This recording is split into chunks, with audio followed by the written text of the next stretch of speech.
Can you explain to us the situation in Syria? In Surah Al-Ma'idah of the Quran, Allah subhanahu wa ta'ala gives a command. O you who have faith, do not take the Jews and do not take the Christians as your friends and allies. And of course Allah is not speaking about all Jews and of all Christians. Who is He talking about? Ba'duhum awliya'u ba'd. Do not take such Jews and do not take such Christians as your friends and allies, who themselves are friends and allies of each other. Jews and Christians were never friends and allies of each other. So the Quran is anticipating something to come. It has already come.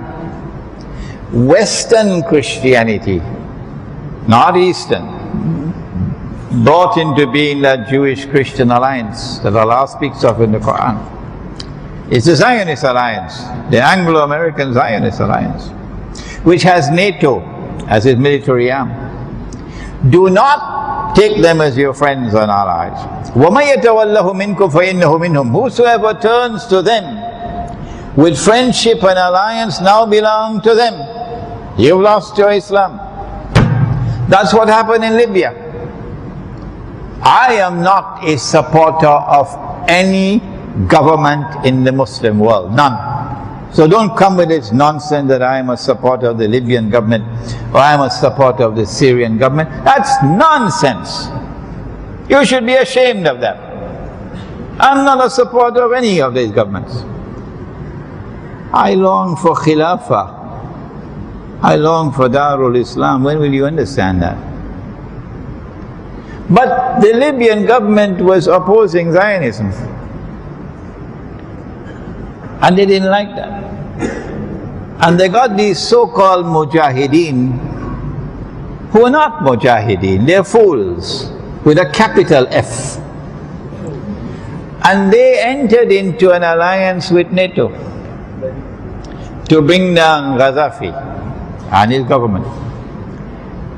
And in the process transform Libya into a Zionist state. And they've lost their Islam. They've lost their Islam. And now they're trying to do the same thing in Syria. I am not a supporter of the Syrian government. No.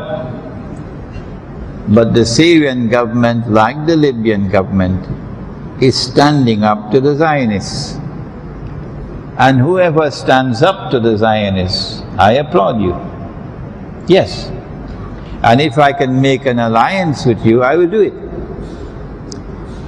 in order to oppose the Zionists. The Syrian government was doing what the Libyan government was doing. And one of the most important reasons why they want to bring down the Syrian government is to replace it with a government like the one in Libya and the one in Afghanistan. So Syria will become another Zionist state. But there's another reason why they want to bring down the Syrian government. And that is because Syria has close ties with Russia. Russia has a naval base in Syria. It's the only naval base that the Russian Navy has in the whole Mediterranean.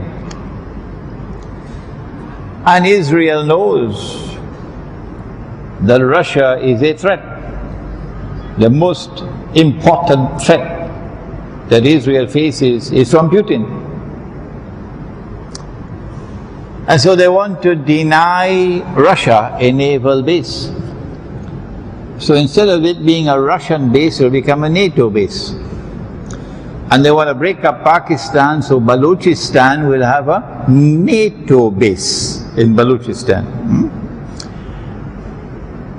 The Mujahideen, who say that they're Mujahideen, and who are in alliance with NATO, which means with Saudi Arabia, the Zionist state of Saudi Arabia, the Zionist state of Qatar, the Zionists who are in charge of the Turkish armed forces, these so-called Mujahideen are not Mujahideen, they are terrorists. And somebody has to say they are terrorists, and I call them terrorists. But these words of mine are not meant to include those who are not in alliance with the Zionists, not in alliance with Saudi Arabia, taking any help from Saudi Arabia and Qatar and Turkey. I don't know what's going to happen in Syria, but I fear the worst, that they're going to launch a vicious war within the next few months, and it's going to cause the big war that the Prophet ﷺ spoke of, the malhama, that one war will lead to another until you have the biggest of all wars, which will make First World War and Second World War look like popcorn.